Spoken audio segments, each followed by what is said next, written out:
Я ходила в город Вифлеем, и была в вертепе, и рыдала в нем, что Христос Спаситель, Царь, Творец и Бог, родился от девы и лежит у ног. В яслях бессловесных посреди ягнят, а над ним Иосип с матерью сидят. Бог младенец горько плакал и рыдал, многими слезами ясля обливал. Жаль Христа мне стало, плакал я пред Ним и рыдала вместе с Господом своим.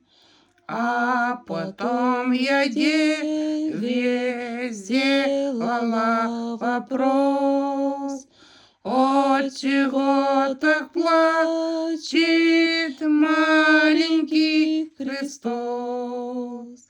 Дева мне сказала, плачет он о том, что Адам и Ева взяты в плен врагов, и что образ Божий, данная им душа, предан поруганиям, злоблудным бегам. Плачет, что привились люди суетой и пренебрегают горней красотой.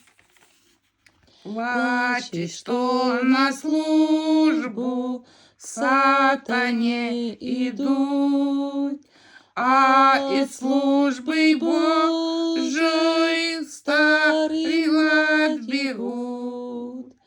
Все о помысле.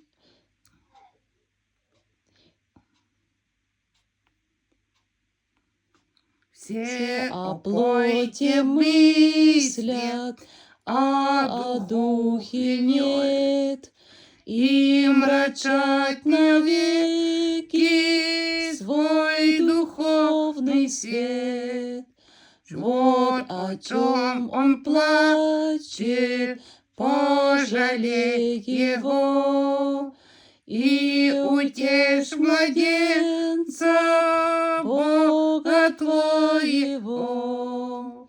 Ты его утешишь и возвеселишь, как все силы Духа правде посвятишь.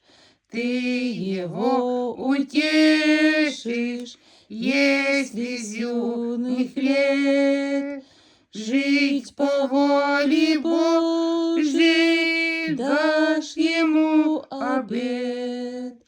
Он тогда не будет плакать и рыдать, и тебе навеки даст свет благодать.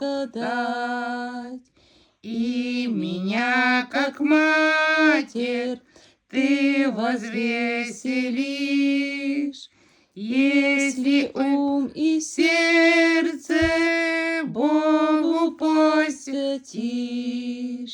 Я тебя за подвиг нежно возлюблю, и тебя, родную, щедро усыновлю. Ты со мной на небе вечно будешь жить, и в чертогах райских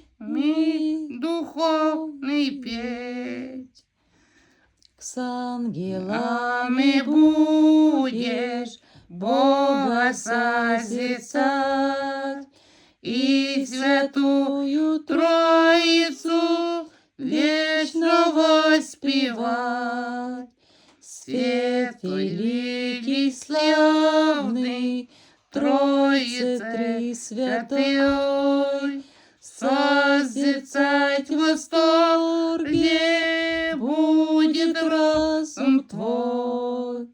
Все, что мне открыто Девою Святой, я всем рассказала здесь с простотой.